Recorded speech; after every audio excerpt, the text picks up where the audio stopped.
Oh, they put the title? Put the title.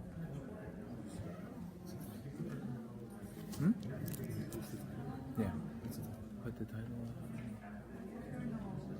Living life without limits. No limit. Living life without limits.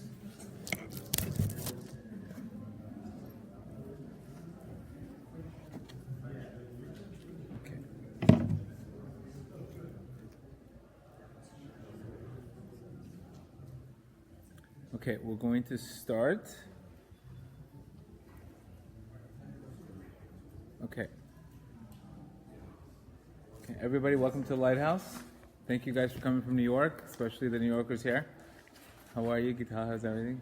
Okay, so let's start with the sponsors. Today's sponsors are Anonymous for the Parnasa of Shmuel ben Rachel, Anonymous for the birth of Shlomo Baruch, and also to thank me for his life-changing classes, blah, blah, blah, blah. I don't like to give myself.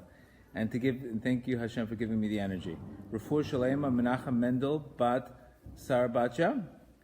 Also for Devorah Fege Bat Rezel, Refuah Shalema. Also we have a nightly sponsor, close sponsor, for Refuah Shalema Chana Kreina Bat Rachel. Okay, also, sponsors are Zvi Adler, in honor of Zev ben Chai Sarah and Milka Fege Bat Saralea for the bracha of Hatzacha in their new house and business. Amen. Josh Wishler for the Refuah Shalema of his father Yaakov ben Shoshana. Abraham Levi in honor of his wife Leah Bat Sarah. Anonymous for the Refuah Shalema of Shaul ben Berda. Ariane Man Bad Nayelet in memory of Edward David Shaul ben Sarah. Anonymous also in honor of Amiran ben Uliel, another teen Jewish boy who has his name has not been released and is held in Ayala in a prison in Israel. They should have a fair trial and be released immediately. Amen. Okay. Also in Refuah Shalema of Sharon bat Adela. Okay. All right. So I decided to change the topic a little bit. We're going to talk about limitations, and we're also going to talk about money, because we can't talk about money without talking about limitations. Because you can have all the money in the world, but have infections and it doesn't do anything for us. There's a specific reason when we say Amidah, the first thing we ask for is dat. Because if you don't have dat, what good is the money? It's like giving a millionaire, he doesn't know what to do with the money. The guy wins a lottery ticket and he loses it. You can't have health without dat. So the first thing we say when we pray in the Amidah is, please give me dat. Please give me perception. God forbid, if we don't have the right perception, then we have confusions and we have infections. So that's one thing that I specialize in, helping people with their infections, in their thinking. And all the infections start in the thinking. Reb Nachman even says a lot about infections. Unfortunately, I myself went through a lot of infections in belief thinking. So that's how I got to this level today where I can give these classes and I am where I am today, is only because I went through it already and I passed it. And I know how to fight it. So that's the only reason why I even have a shot that I can even do this, because I know what it is to be overtaken by thoughts and overtaken by beliefs and not live your life. And once you break from that and you realize you are not that, you have a whole different life. That's the good thing about it. So there's a lot of hope. It's not, oh, this is how I am, I was born like that. There's a tremendous amount of hope. That's what we want to start with. So first I want to start with clearly what Reb Nachman says, because I don't, some people say, oh, where does he get this stuff? Where does it say this? It's not like I quote Tony Robbins the whole time. Reb Nachman's telling you very clearly that when a person falls from faith, he says, God forbid, the advice for him is he should speak words of faith. That means the beginning of a person's defeat starts in his thinking and his mouth. So when a person doesn't have the belief, that's why I get people today to focus, use your imagination for the right reasons. Everybody's imagining anxiety, crazy things happening, phobias, instead of imagining dreams, imagining what they want. And this is what God gave you imagination for. The problem is we're misusing the imagination, and we're putting limits. I said the only limit you should have is how long your in-laws should be in town for. That's the only limit. Besides that, a person should shoot for the moon. So he says when a person falls from faith, God forbid, the advice for him is he should speak words of faith with his mouth. Okay? In other words, he should utter full verbal proclamations of victory, of what he believes in. That means victory has to be spoken into existence. This is what Reb Nachman is telling you. It's not just going to happen. You have to first believe it's going to happen, and then it happens. And it first begins with a victory. This is not me. I want to explain to you. All my things that I say are from books from tzaddikim. It's not me just shooting from my hip and this is what I believe in because I have energy. No, this is what Rav Nachman is telling us. The victory must be spoken into existence. Why are we not speaking victory into existence? Because of our Yetzer Hara, because of our old beliefs, because of our infections. Think about it. So he says here, he says, what is more though than a verbal proclamation? Through speaking faith, you will eventually get to faith. That's what he's saying here. Through speaking, just speaking. I'm going to win. I'm going to declare victory. I believe that my prayers will be answered. I believe that it's going to work out in this shidduch. I believe I'm going to get married. I believe. When I say the opposite, I declare doubt. I declare Amalek. So anything but victory. A person is not speaking victory all the time. He's speaking defeat. Realize it's a very powerful thing. So what do we need? We need discipline. We need discipline. I can't give you discipline. I can tell you what to do, but if you can't discipline on what a person's saying all day long to himself, that we can't do nothing with. And we know once we speak, God forbid, limitations, that's when Amalek, and that's when the Yetzer Hara proves to you what your defeat is. That's why all these phobias and all these things that people are going through is because they're not speaking victory. I've yet to see. I spoke so much victory, I lost. I've yet to hear the guy. Only the people that are speaking defeat, that are questioning. That's why Rav Nachman says, be careful for a little bit of chametz. Not even a little bit. You have a little bit of chametz in your brain. Next thing you know, it ferments in your brain and it takes over your life. He says you have to burn it. That means we have beliefs that we have to burn. And we have to question these and we have to look. What do you do for chametz when you clean? You look everywhere. Is there chametz here? Is there chametz here? Underneath the table? Everywhere a person looks. He's very careful with chametz. It's funny how people are so careful to clean for chametz. They even move out, they go to hotels. But for their mind, that's okay. I'll think anything, I'll believe anything, even if I don't like it. You understand? Why are we so careful with chametz? We're not careful with the chametz in our brain. And that's why the Jews needed matzah. They needed matzah when they got out of Egypt, because they had the chametz mind frame. They had a defeat mind frame. So they needed matzah. That's why they had to get out of Egypt. He says, listen, I'm going to get you out, but you can't get out of Egypt with a chametz mind frame. You need matzah. That's what this whole concept of Passover. It's not just a concept of being free, it's being free in your mind. Because when you're free in your mind, then you have vision. Shlomo HaMelech says, when there is no vision, the people perish. Very strong line. When there is no vision, the people perish. What happens once we speak defeat? We put limits on our lives. We're calling defeat. We have no vision. No vision, there's no hope, there's no renewal, and then you don't see the good that God's in your life. And we don't let Him in. That's why all the rabbis are saying, God is wherever you let Him in. Where do you let Him in? You let Him in your business, you let Him in your relationships, etc., etc., etc. We have to also realize that darkness comes to us. Why does darkness come to us? If you look at the ninth plague was darkness. It was for two reasons. First reason was for people to see the opportunities that they had in Egypt. Means there was gold in the Egyptians' houses, and the other opportunity, the other darkness, was to kill people and to kill people, the people that didn't want to get out of Egypt. So darkness in our life, it's either an amazing opportunity or it's to, God forbid, the opposite. Again, that's up to us. 20% made it. 20% had the desire and a emunah to get out of Egypt. The 80% didn't want it. They left. They'd rather be slaves.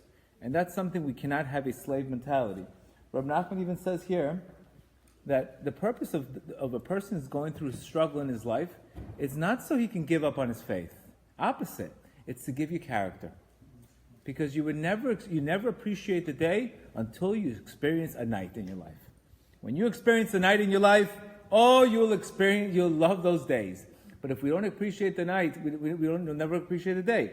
So he says, the more effort concerning you invest in your challenges, in your darkness, finding the good, extracting the good, looking for the good, mastering the art of blindness, the more obstacles you overcome, the more kalim you're going to get on the way up. That's how it works. So, if I don't have that emotional strength in the darkness, I can't get the vessels when I go up. A darkness could be going on 10 bad dates. That's darkness. Will I ever find me? Will I ever find the guy? Is it ever going to be there? That's the darkness. So we have to understand the darkness God gives us is only because He wants to strengthen our vessels. Remember, I can't get into a relationship if I don't have the proper vessels. I can't be a provider for somebody else and a kid if I can't even provide for myself. You understand? So these opportunities that God gives us is only for the good. It doesn't look good, but it really is very good. Because you realize what you did wrong in the first marriage. We did realize what you did wrong in your failures. So that's the key. The key is we have to take the darkness and we have to look at these are experiences to build kalim. Not to destroy you. Not to destroy you. The Lubavitcher Rebbe says very clearly. He says that the whole purpose of God is to make a person a co-creator. Not to make him a burden. And look what he says here.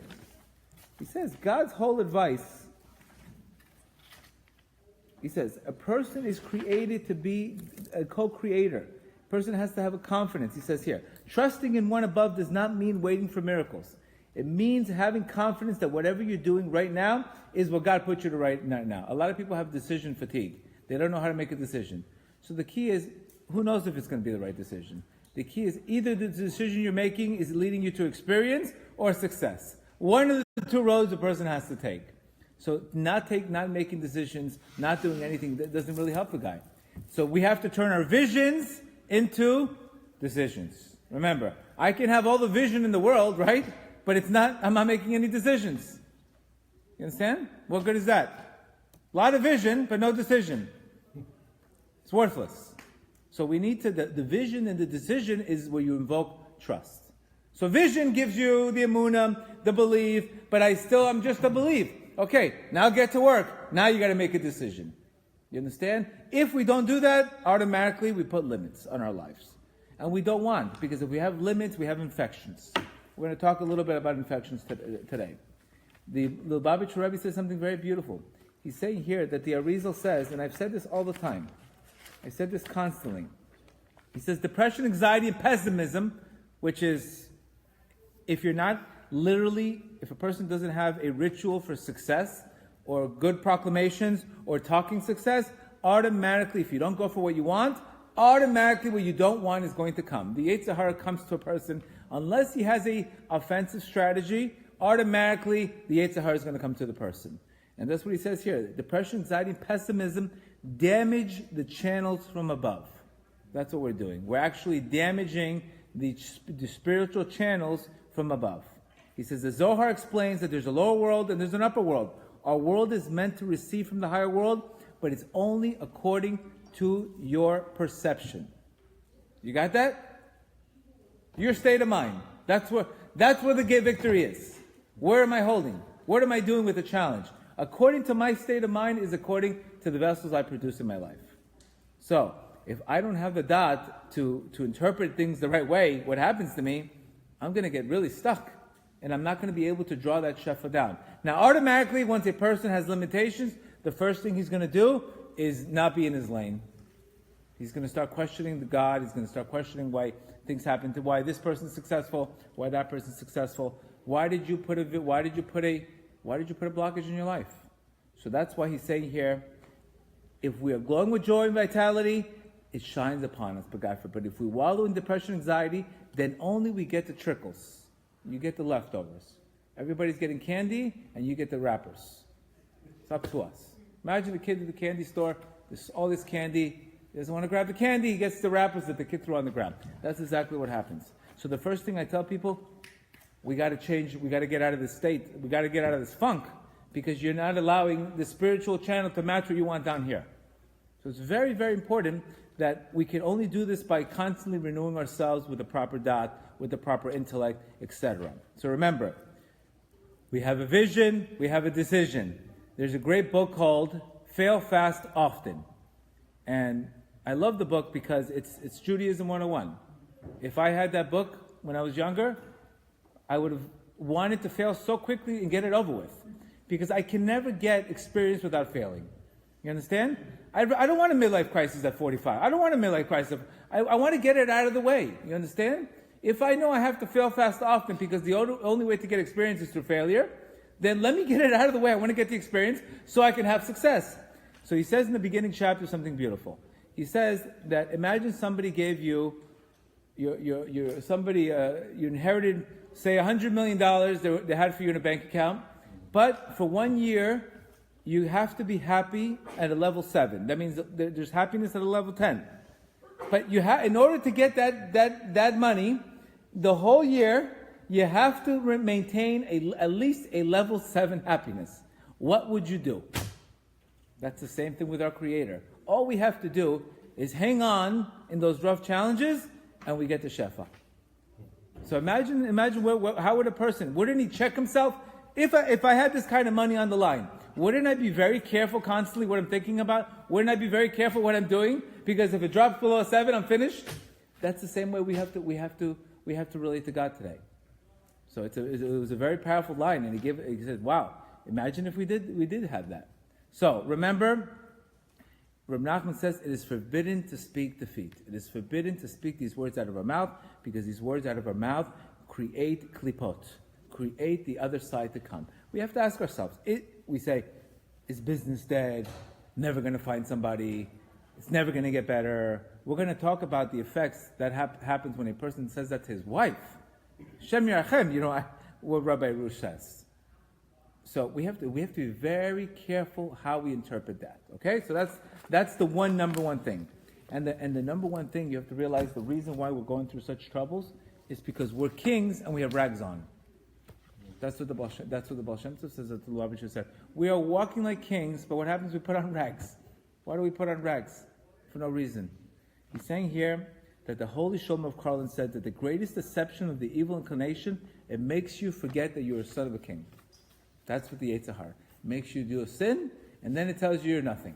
Don't pray; it doesn't work. He knocks your belief system, and we know that all our actions are belief driven. That means for me to wake up in the morning at 4 or 5 o'clock to do his bodedut, I have to have a major belief saying every single word I'm saying counts. There's no way I'll be able to get up at 4 or 5 o'clock in the morning unless I have that belief in me that every single word that I'm saying, God is listening to me. Otherwise, I'd be like crazy. Go back to sleep. What makes the guy get up at 5 o'clock and another guy just says, it's not for me, I don't have time. It's the belief. The belief, whether it's going to work or not. So what does the Yetzer Hara say? Your words are worthless. You've tried already, doesn't work, nothing. That's the Yetzer Hara's game, to talk defeat. And once defeat comes, you speak it, etc. So what is he saying here?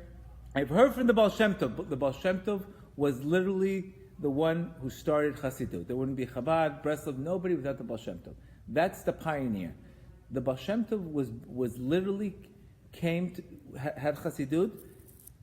What happened before the Baal Shem Tov came to the world?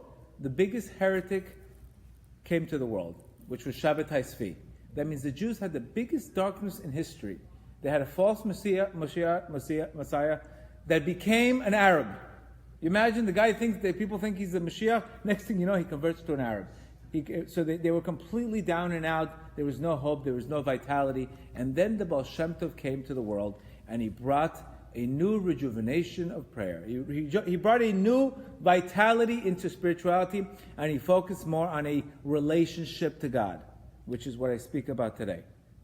Many of my classes, get the relationship focus. Get a good relationship with God. Because if you have a good relationship and you have good communication, there won't be an end. But if you have a relationship with no communication, one problem, it's over. You understand? Your quality of relationship is based on your quality of communication. So if you have a good communication with your spouse, you can go through rough times. Ups and downs, you're hanging in there. But if you have no communication, they say the number one cause of divorce is not infidelity, it's communication. They don't see eye to eye. No communication. No communication. What do you think the number one thing with a person, with God and His Creator? God and us. No communication. Something goes wrong. Why'd you do this to me? How come this guy's happy? I'm wearing a wig. They're not wearing a wig. She's wearing pants. And look how successful she is. And look at me. And then what are you doing? You're saying there's an injustice in this world. Forget it. I'm done. See what's going on? This is the pattern. It's the same pattern. Something goes wrong, there's a trigger, you question that you're more religious than the other person, and how come that guy has more than you do, and you don't understand the system, why should I do this now? And there goes your faith, there goes everything, there goes it all. It's the same pattern. I can call it every single play. It's like literally the same trigger, get out of your lane, reckless driving, questioning the way Hashem runs the world, and big accidents. That's how it happens. Every single time. That's why the 9th commandment, the 10th commandment, is stay in your lane. Don't covet. Don't question God. That's the 10th commandment. It's a commandment. It's not just a Baba Maisa. So the Baal Shem Tov says that being too humble can actually impede your service from serving God. Because you won't believe. You won't believe. Oh, who am I to pray? Who am I to talk as do? Look what I've done. Being too humble in that manner can destroy you. Because you won't believe. You won't believe you're worthy. If I don't believe I'm worthy, I'm not going to make the effort to go and work on myself. Okay? So what does he say here? He says, if a person believed that every single word he said, every time Reb Nachman says, in lesson 49, it's very powerful. He says, every time you fight a negative thought, you fight that dalid and becomes a hay, it's like you reinvented creation. You reinvented the world. You imagine how powerful that is? That a person could literally live every single day and see opportunities that other people are like, oh, how was your day? Same as yesterday. What is that? Same as yesterday. You're not seeing creation. You're not letting God in and seeing creation. That's one of the things I say every single day in my Hizbo to do. Every day is a new day. Every single day is a new opportunity. There's so much opportunity. I speak victory. All day long I'm speaking victory. So I don't even think about defeats. And guess what happens? You attract victory. That's what happens. But you can't sit there and speak defeat and expect to win. It doesn't happen. It doesn't happen ever. So that's why Reb Nachman says it's better to be a fool and believe everything than to try to figure everything out. Better you be a fool. I even asked the Lubavitcher Rebbe, I'm very close to the Lubavitcher Rebbe, Rebbe Pinto, a lot of these rabbis, I'm saying, listen, how much, because I understand some people go through tough times, and it is from a previous Gilgul. I said, what percentage of those people do you think are that they have a lot of sorrows from a previous lifetime that they have to rectify? He says about 10%. He's able to read Neshamot, and he's able to see people's purposes. But he said the other 90%, it's the person's mind frame. So who knows if you're that 10%, because you could say, maybe this is the life I was given, but maybe you're not. You have a 9 in 10 chance that you're not that person. But what happens when we think like that, then we say, maybe I had to pay a past Gilgul, maybe I had to do this, maybe I had to do that. But that's only 10%, and guess what? You'll never know. You'll never know if you were that 10%. So why would you live your whole life like that? So Reb Nachman says, it's better to be a fool and believe everything. He says, Reb Nachman says that he got to the greatest level in his life through one way. Simplicity. What does simplicity means? Going on a date. Oh, nice person. I like her, don't like her. Oh, every day it's the same thing. It's all the same guys. That's not simplicity. That's complication. That's limited belief. It's even when a person starts going, oh, there's no way it's going to work out. And you go in the day, you think it's going to work out? Same thing. This is toxic speech. Toxic. We can't talk about money if you can't even talk. If you can't even think about victory. If you can't even think of success. So this is what Reb Nachman's telling us here, and he's saying here clearly that being too humble, that means if a person thinks that he and his mitzvahs are worthless, he won't be careful to do them. He'll be distracted. He'll be on his phone. Sometimes I go to synagogue and I see people on their phone when they're praying. I said, why? He must really not believe in his prayer, because if you believe you're shooting a gun and you have a phone, how could you possibly shoot a gun and having a phone at the same time? So you're just here. You don't really believe. If you believed in your prayer, there's no way in the world you would have a phone when you pray. There's no way in the world, right? I guess you don't believe in it. So why are you here? That's another question. Why are you even here? You understand? We don't stress the concentration like Rabbi Nachman says. Concentration is made by controlling a person's mind and his heart together, and that's how he's able to make the proper vessels. That's one thing.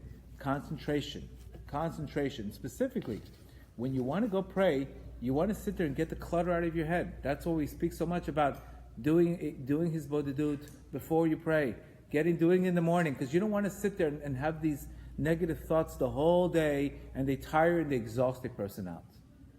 Okay? That's one kind of limitations we want to talk about.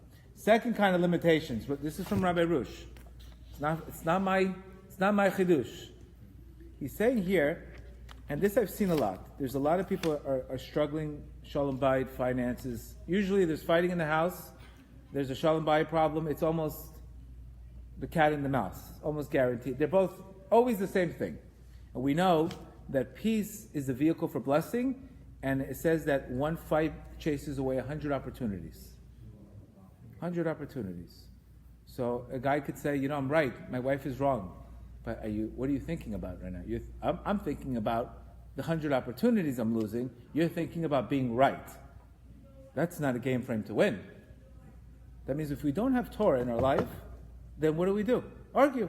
I'm right, you're wrong. Who cares? Who's right? I'm going to sit there and get into this mud and lose my 100 opportunities, and I'm going to chase away because of being right? That's what we have to understand. All the cause of a pain in a person's life is one thing. It's the ego, which is the Yetzer Hara. The ego is the cause of the pain. If you want healing, you can't do it from the ego. You got to go in your soul state. Your soul forgives. Your soul has compassion. Your soul has love. It doesn't care who's right. It doesn't care who's right. Only the ego says, I'm right. But you're not a visionary because you're not looking at the missed opportunities. You don't value your time.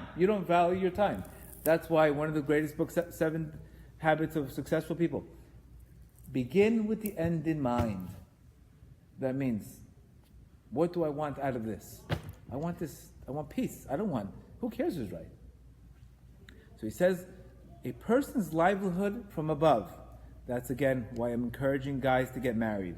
Because as long as you're still hanging out and fooling around, you're in AAA, you're never going to get to the major leagues. You're never going to get the abundance of your soul because your soul was cut into 2.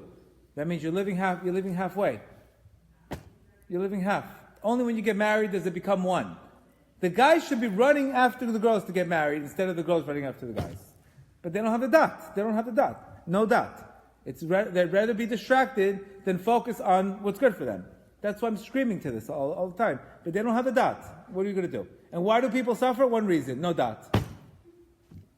Gemara says, the only suffering a person goes through because he doesn't have the dot. That's why I told people, I got married in 60 days after a horrible divorce because I know it's a bigger risk to go in the market and fool around and do that because my soul's at stake. So what do you want? The person has a choice. And your life comes down to your choices and your decisions. What do you want? You want to get distracted? You're not feeding your focus. So what does Rav Nachman say here? A person's money mainly comes... This is from the Zohar. This is not from Oprah. This is from the Zohar. A person's money comes through, this is not the Oxygen Channel, right?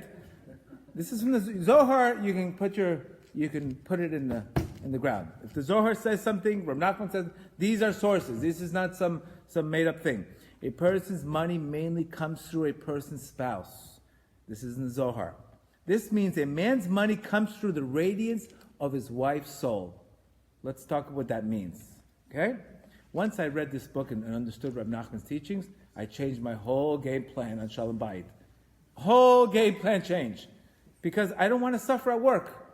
I'd rather give in to the fight and not suffer. I have the option. Again, this comes down to that. In other words, her soul, these are the lights of money that comes from the nefesh. That means money and the soul come from the same place as the nefesh. Okay? In other words, when a woman is content and satisfied, her soul expands. You understand? When a person makes his wife happy, she expands, she's happy.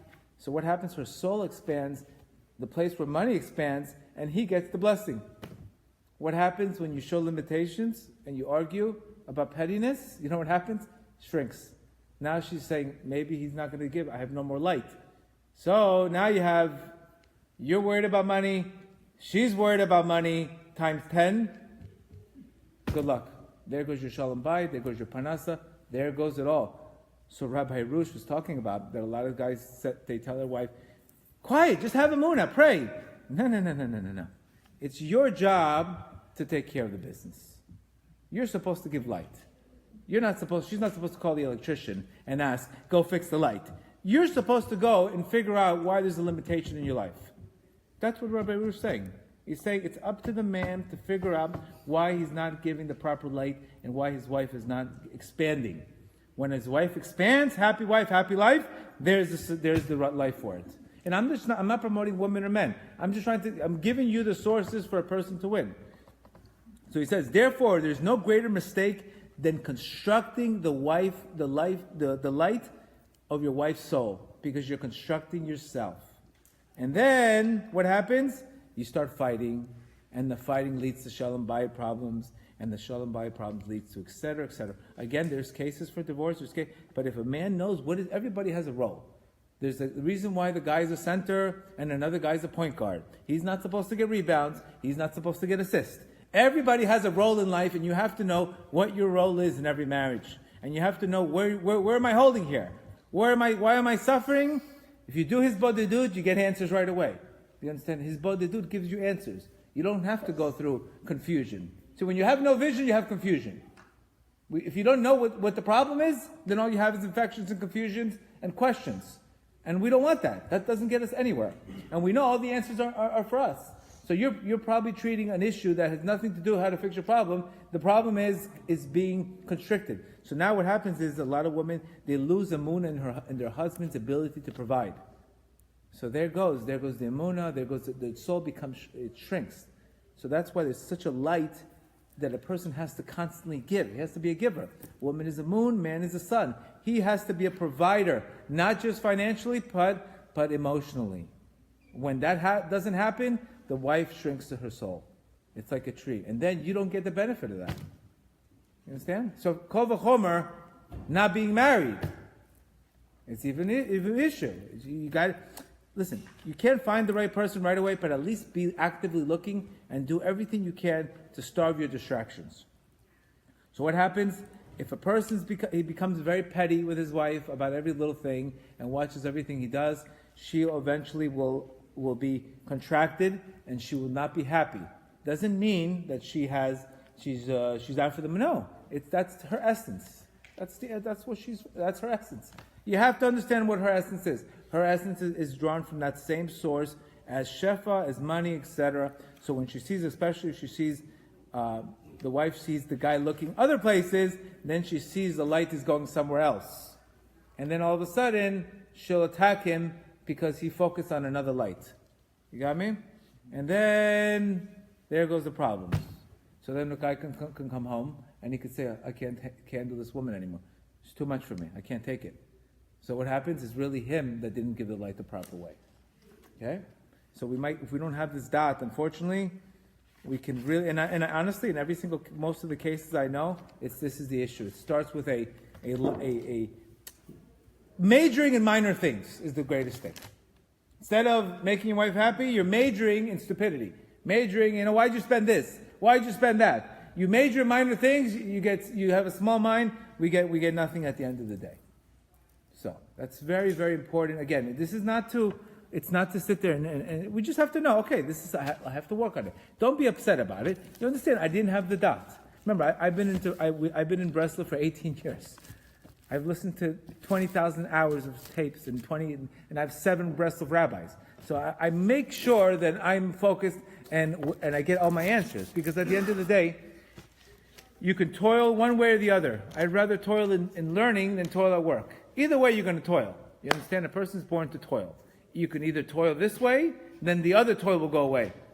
Or you can toil at work and not have no toil in Torah. You're going to have that stress. I have to deal with stress regardless. I'd rather channel it for spiritual growth than channel it to headaches. Dealing with returns all day long. You understand? So, we speak about Parshas Haman, and we speak about the second. Let's first talk about blood also. We know one of the commandments, blood. Blood is also for us as an opportunity. We know blood, the word is dam. What it means? Dam means blood, and it also means money. So we know, even if you remember in the economy in 2005 or 2006, I don't remember, nobody was lending money. What did everybody call the assets? Toxic assets, right? There was no movement. Nobody was lending, banks weren't lending, people weren't getting mortgages, so the properties didn't move. They became toxic, correct? That's the same thing as us. If we develop toxic thoughts, they get stuck and they dwell. That's what Rav Nachman says in lesson 4. He says something beautiful. He says we have to deal when blood is not moving. Why is blood not moving in our lives? Because we get stuck on phobias, negative beliefs. Those eventually become infections, Rav Nachman's telling us. That means if I have an infection in one part of my body, you know what's going to happen? The rest of the body, the rest of the blood in the body is going to go to that area of the infection. Correct? That infection all of a sudden brings. If I don't have emunah, if I don't have trust, that's the infection in my work. Here comes shalom bayit, here comes this problem, here comes anger, here comes all of the other messes in my life for one problem. See the problem?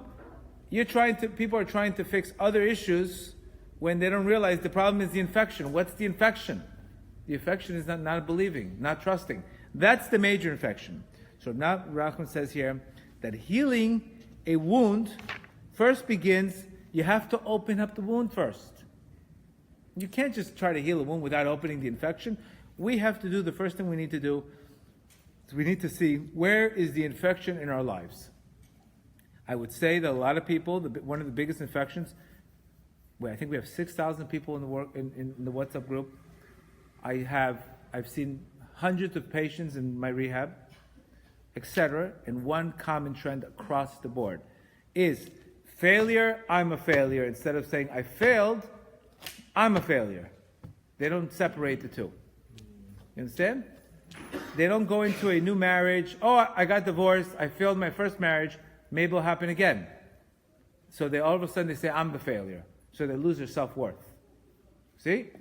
I told you, failures are not a problem. They're experience. So that's what we say.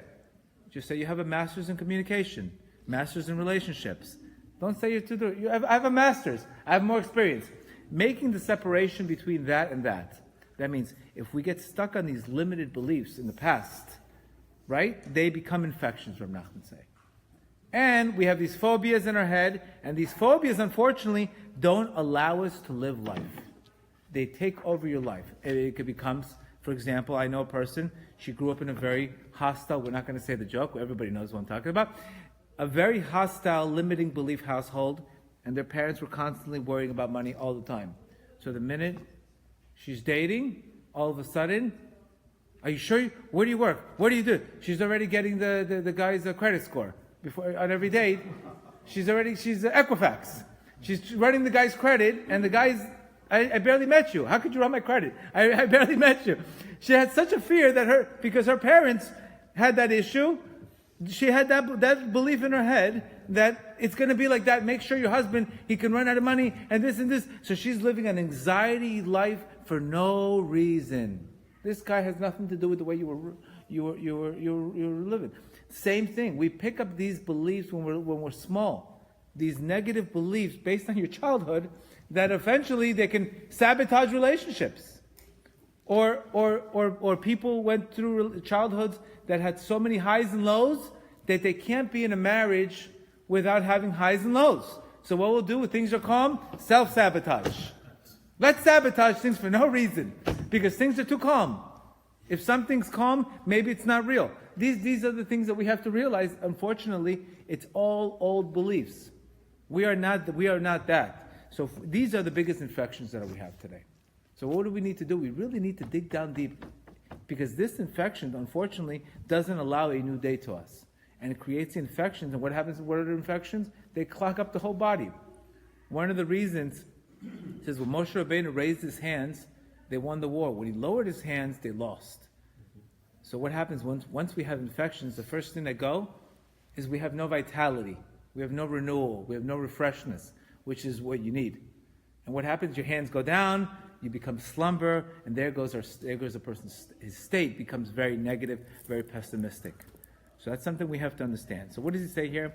That the blood flows and circulates through the body's arteries and reaches an area of dysfunction.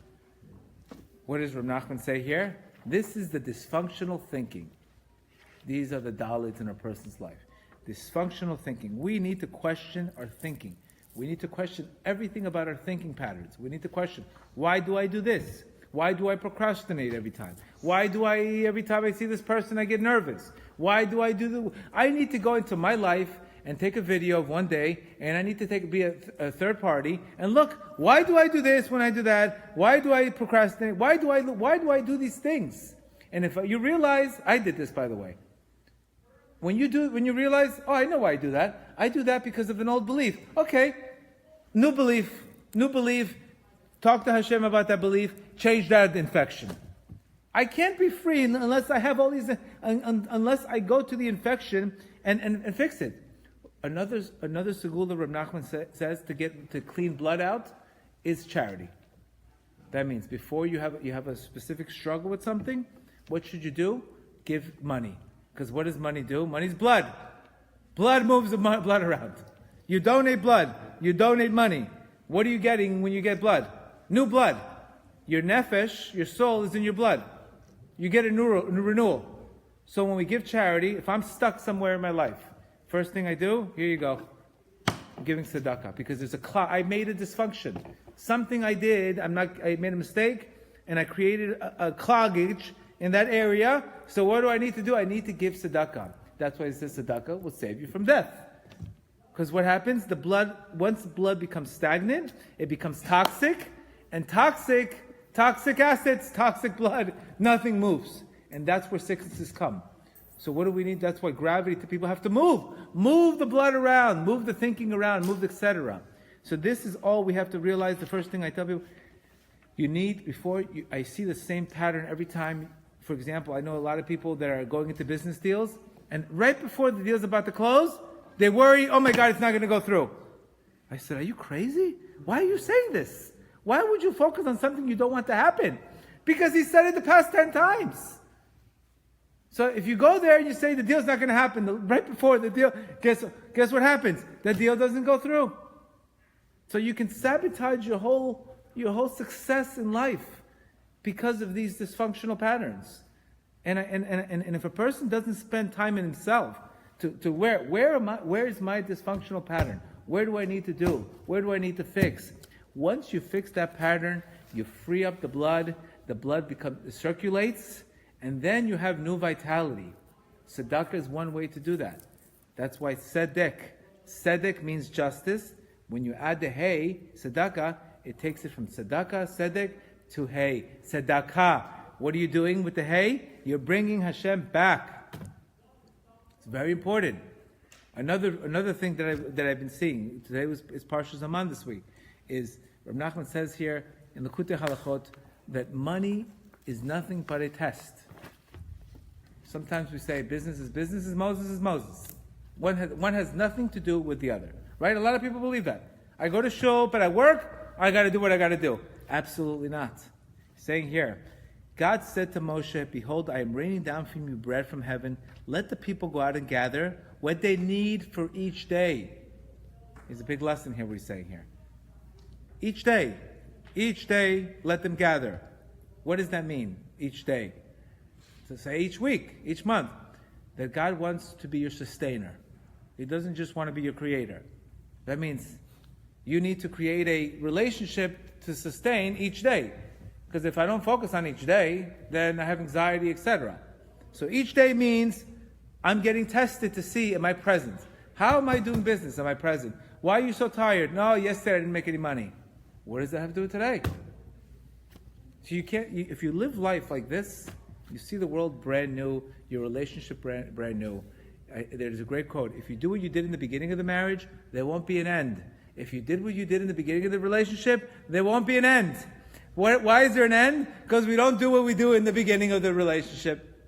When you get excited, you lose the excitement. We lose the excitement. So he says here, so I can test them. And we know lechem, the word lechem comes from the word milchama, which is war.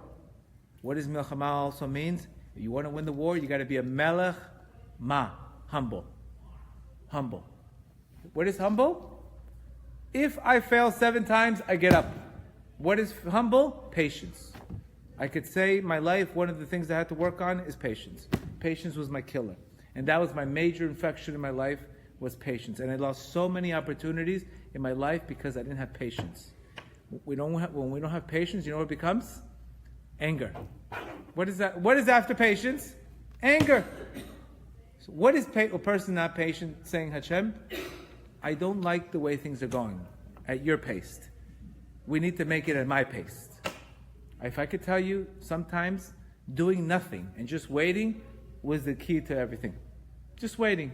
Waiting for praying and then waiting. Not praying, looking at the scoreboard. Oh, did it change?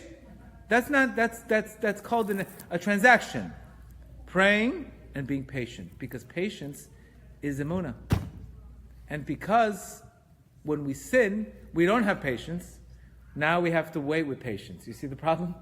See why patience is so important? A lot of people, remember, part of the infection is not you don't get new blood first. First you need the cleansing. What is the cleansing? You have to settle debt. I spoke the other day about why why is it so difficult to do tshuva today? It's because the minute you do tshuva, you're getting now. When I do tshuva and I start having a moon and bitachon in my life, all my anxiety will go away. Now, what's the price for not having anxiety the rest of your life? It's amazing. It's a different life. Correct? But how about the 15 years I had anxiety? What do I do with those years? You got to settle the debt. Now, what happens with that debt? You got to settle. You got to settle. So sometimes you have yisurim when a person starts going in the right direction. They get confused. They're saying, look, I tried going in the right direction, and all of a sudden my world collapsed on me. No. It's settling the debt. We can't, what are we doing? Because God loves justice. Why is it fair that you should all of a sudden decide one day, I feel great, I'm going to do tshuva, I'm going to do his badudut, I'm going to stop with these girls, and another guy's put in 10 years, why should you get a free pass in one day? The system's not made like that. So the system's made, okay, I understand you want to come close, but how do I know you're going to stay? God says, how do I know you're going to stay? Maybe tomorrow you're going to go. Maybe you're going to leave tomorrow. So the beginning is tough. That's why all beginnings are very tough. I see a lot of times people get into the classes, they get excited, and then bye-bye. I see it. Because they started getting to the truth, but the Yetzer says, okay, what are we doing with all these? What are we doing with the settlements? Here comes this problem, here comes that problem. That's why it's funny how Nisim says that when he started fixing a Shalom Bayit, his wife turned it up 10 times on him. His wife, instead of he's doing fixing his Shalom Bayit, all of a sudden his wife is attacking him 10 times more. Because now he's fixing it. You see?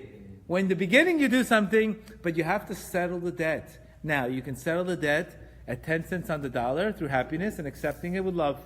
And say, I know I did wrong, I'll settle the debt. Or you can not want the 10 cents on the dollar, then it becomes 20 cents on the dollar, 30 cents on the dollar, and then a person quits. This is the number one problem that we're having, is that people are not understanding that. Anytime you come closer to God, you're going to get tremendous amount of resistance, because for the light that you want, you don't have the proper kalim, vessels, to contain that light. So if we would give you too much light, which light is from God, you would break. You wouldn't be able to handle that light. You don't have the vessels. So we have to pray, God, help me have the strength in the darkness to deal with this whatever nisyon I have. I never forget, the beginning I started going to Uman, my whole life flipped around, 360 degrees. Completely flipped around. I said, maybe I went to the wrong place. What is this? I go to this. I was happy before. I wasn't, no headaches. Oh, but you're not in the truth. You want the truth? Okay, let's settle the debt.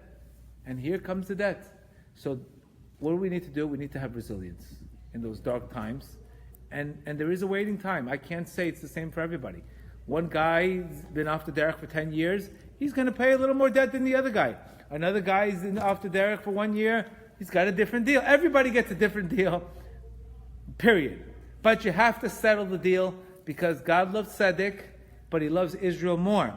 But He still loves tzedek, and you have to go through it. Same thing with Tikkun, fixing the bread for the guys. They all of a sudden they fix the bread. Next thing you know, 3 girls. I'm not dating you. Before he got girls, now he can't get girls once he's fixing himself. How does that make any sense? This is the reason why. But it's a test. It's temporary. So we have to know what the rules are. So anytime a person goes through a new level, he has resistance on that other previous level, because he's reaching a higher level. Now this is very tough.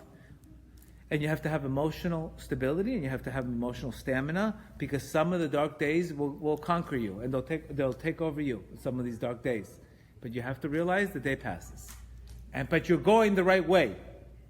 This is why so many people, they get hot, and this is why the Jews had to wait. They got out of Egypt. They were in the worst level, 49th level in Egypt. How could they deserve the Torah and get out of Egypt? Why did they deserve it? So what happens? They got out of Egypt, they got the freebie. Okay, now you have to wait 49 days in the Omer. You can't go to Shavuot without waiting the 49 days to fix your character traits. Why do you think the 49 days, each day was fixing a particular character trait that they had a problem with? Same thing with us today. So that's what we need to do. We need to realize once we get rid of these infections, then there's cleansing, depending on the infection. After that, then you get rid of the negative belief. Then you break out. But it requires patience, it requires self-introspection, and it requires sometimes, unfortunately, a little bit of pain. But I tell people at the end of the day, pain will set you free. Don't run away from it. It's good for you. It'll set you free. Don't run away. All right? That's today's class.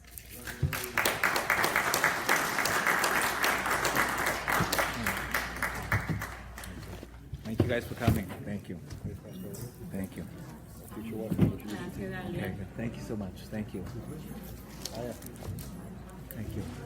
Hi. From Muncie, we're here on vacation. Great. I'm on nice the to meet WhatsApp you. group. Came to hear your shit. Thank you. Thank you. So much for I'm glad you like it. Thank you. Gedale, do you post it now for me? Huh? Post it? Yeah, just post it. Sorry, so how did that?